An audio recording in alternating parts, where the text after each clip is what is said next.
আমাদের বন্ধু স্বাধীন উপরে যে নির্যাতনটি চালিয়েছে, যেভাবে নৃশংস যেভাবে নির্যাতনটি চালিয়েছে, সেটি হচ্ছে গণমাধ্যমের মুখকে বন্ধ করে দেওয়ার পায় তারা।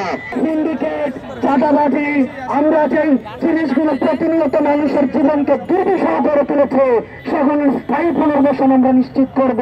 বাংলাদেশে আর কোনদিন ক্লকওয়াইজ এন্টি ক্লকওয়াইজ কোন ধরনের করাপশনের পুনর্বাসন আর হবে না।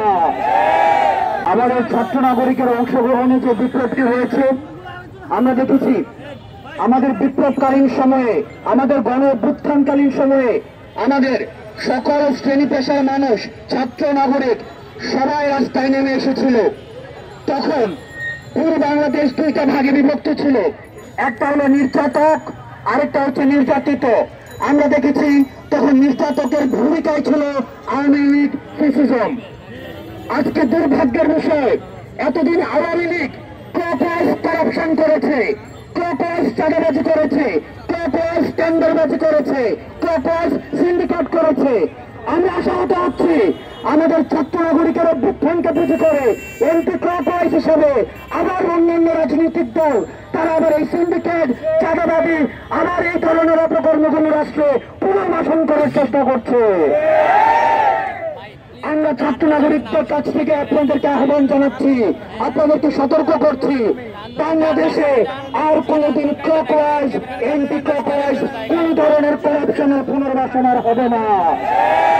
সিন্ডিকেট, চাঁদাবাজি, আমরা যে জিনিসগুলো প্রতিনিয়ত মানুষের জীবনকে দুর্বিষহ করে তুলেছে, সেগুলো স্থায়ী পুনর্বাসন আমরা নিশ্চিত করব।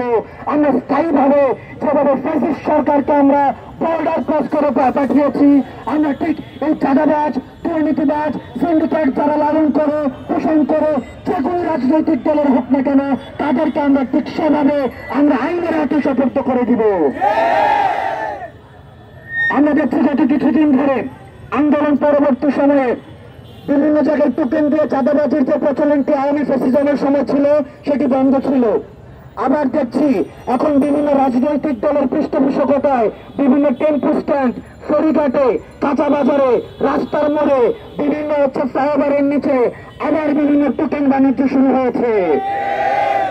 যারা এই টোকেন বাণিজ্য বিভিন্ন নেতার নামে আপনারা করছেন, বিভিন্ন ব্যানারে রাস্তাঘাটে আপনারা ছবি তুলিয়ে নেতাকে পিছনে ব্যানার বানিয়ে আপনারা এই টোকেনের টেন্ডার নিয়েছেন, আপনাদেরকে আমরা আইনের হাতে সোপর্দ করব।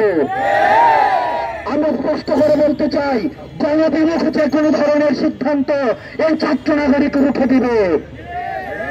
আপনারা জানতেন আজকে যারা আমাদের বন্ধু স্বাধীন উপরে যে আজকে যে নির্যাতনটি চালিয়েছে, যেভাবে নৃশংস যেভাবে নির্যাতনটি চালিয়েছে, সেটি হচ্ছে গণমাধ্যমের মুখকে বন্ধ করে দেওয়ার পায় তারা।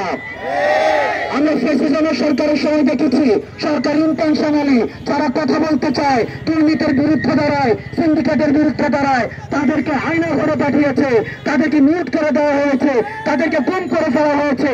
এই ফ্যাসিজমের দোষর অন্য নামে, ভিন্ন নামে, বিভিন্ন রাজনৈতিক নামে আবার আমার বন্ধু সাধুর উপরে, সাংবাদিক সমিতির সভাপতির উপরে সেই ধরনের অতর্কিত হামলা করেছে, আমরা সেগুলোকে ফ্যাসিস্ট লিগেসি হিসেবে চিহ্নিত করি এবং সেগুলোর স্থায়ীভাবে পুনরুৎঘাটন পর্যন্ত, আমাদের স্থায়ীভাবে সমানে উৎপাদন না হওয়া পর্যন্ত এই আমাদের আন্দোলন অব্যাহত থাকবে।